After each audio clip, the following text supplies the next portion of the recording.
to Barangay Looc. Top speed. Let's go.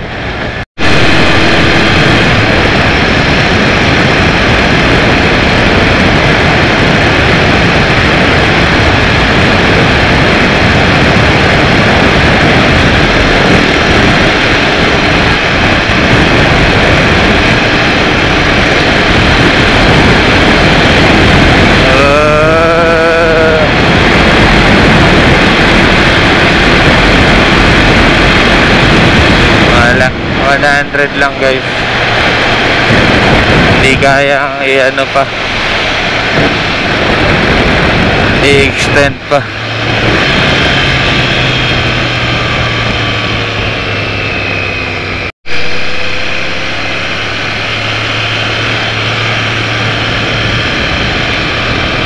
Madilim na guys. Wala na tayong video nito.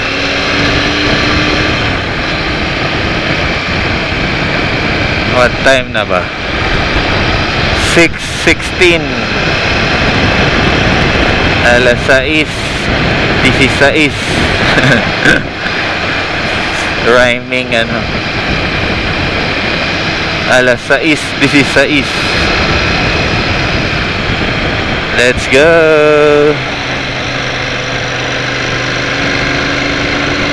Alas 6, 16.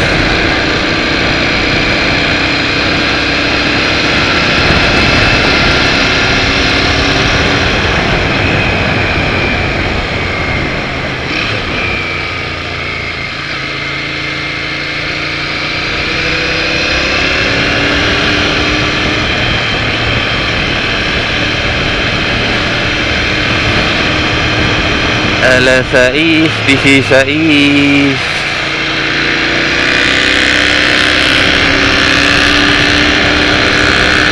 Na kami sa Nasugbo guys.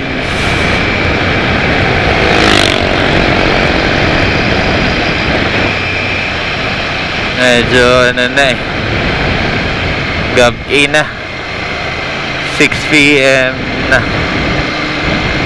mga 6:30 na nga, no? So yun, tingnan na lang kung makukuhanan pa namin ng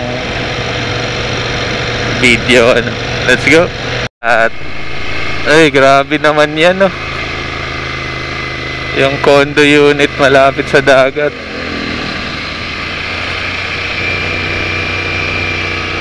Ang bilis nakatayo.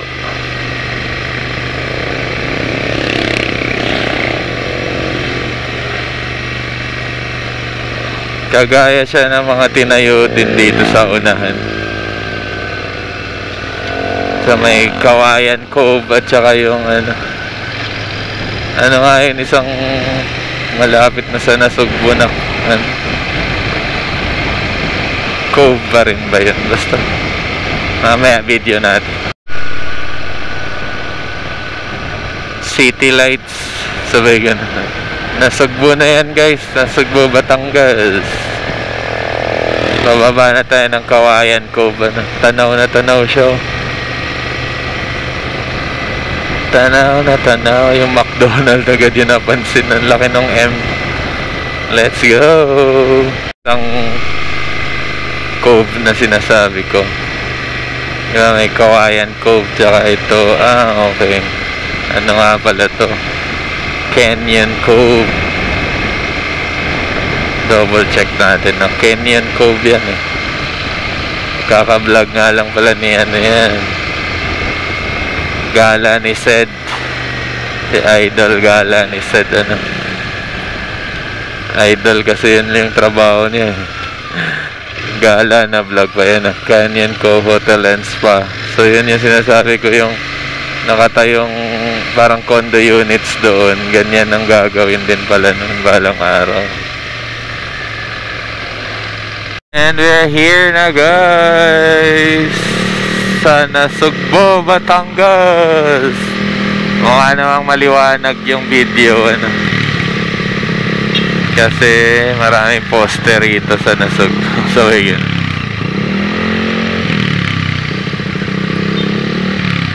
May bus terminal na, oh. Ngayon ko lang napansin tong bus terminal na to. Malapit sa simbahan. Ay, malayo pa pala. Ang church, isang crossing pa.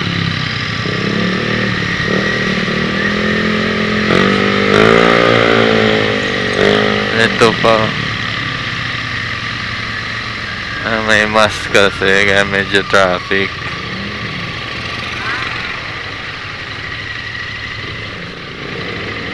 Sana hindi pa tapos yung mask.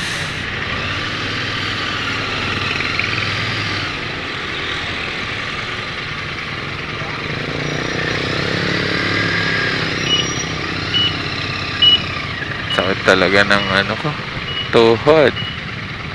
Ayan guys, oh, church ng Nasugbo, oh, ayan.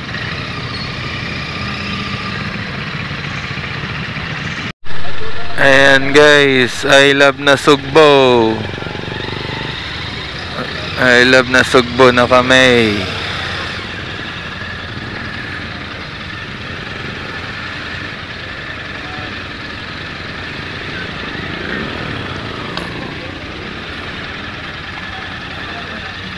Alas 7 na, wala na namang ano.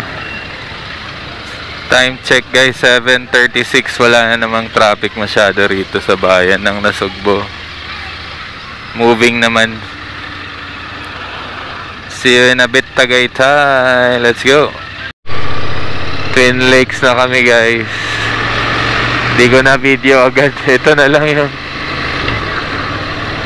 Twin Lakes. Ayan.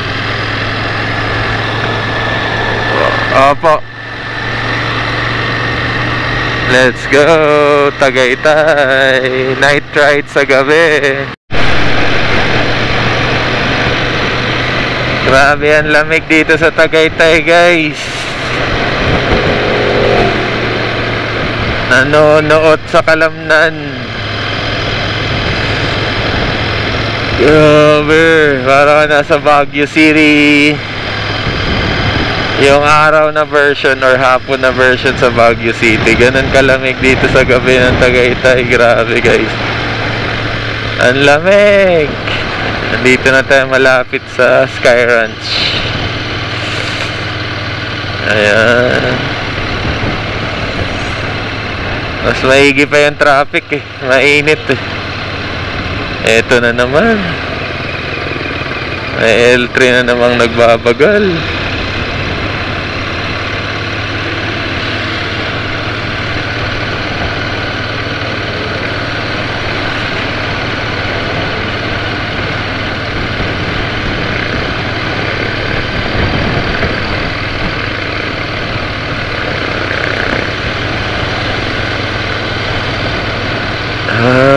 Grabe ang lamig.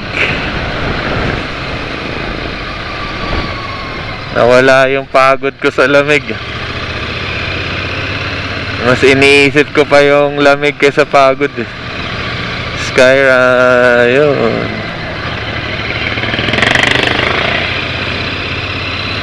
Ay. Ewan ko lang kung malinaw yung video ko dito.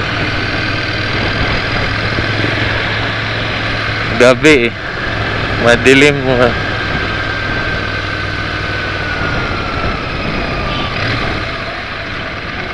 Go. Yung jeep kukuha ng pasahero sa gilid.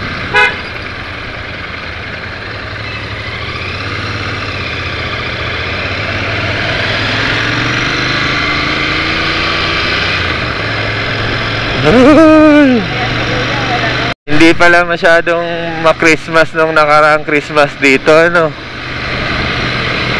Wala masyadong decoration sa ano, mga kalsada or something, or baka tinanggal na, ano. Hindi natin alam, ano. Hindi tayo nagpunta ng gabi rito sa Tagaytay. Ngayon lang tayo nag-night ride sa Tagaytay. So ano na ngayon, February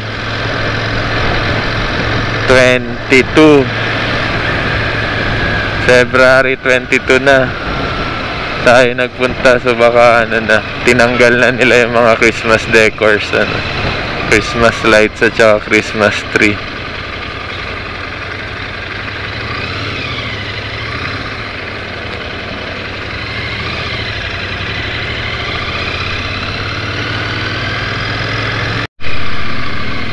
Traffic pa rin. What the...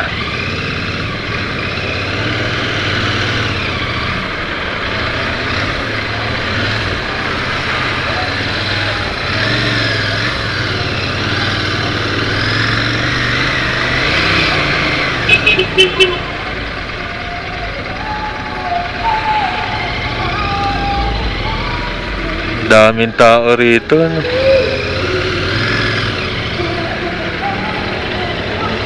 Mas maraming tao rito sa park ng Tagaytay kaysa sa Twin Lakes. Walking distance lang kasi yung mga galaan dito pag doon. Tapos gabi guys, so hindi maaraw.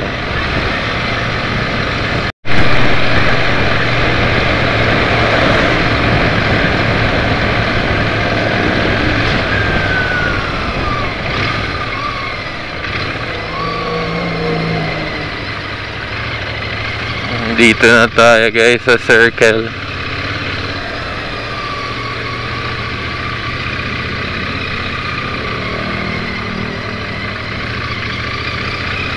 Ano yung cellphone mo dyan, ha? Double check mo. Okay. Yung buong building na yung naging Mang Inasal, oh. Dati may Jollibee Chowking pa dyan. Ay, Chowking yata katabi. Tsaka Red Ribbon, no? Or ganyan na talaga yan dati. Kanya na yung buong ano.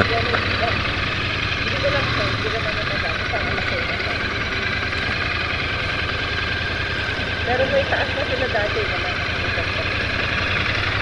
Aksidente pa.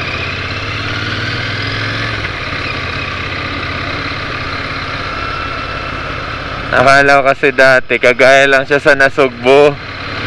Maliit lang yung portion na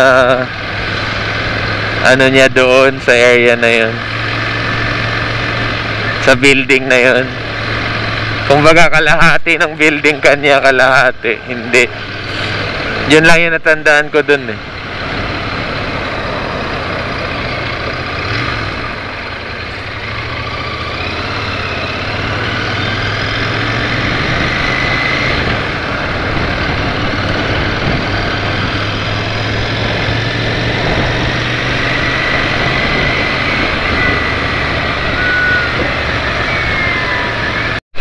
Oh my God, ang lamig dito sa Tagaytay guys. Night ride sa gabi.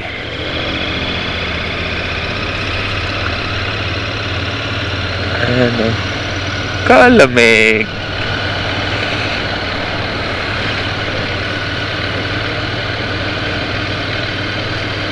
Yung mga nagbabalak mag night ride sa gabi, okay dito sa Tagaytay, kalamig.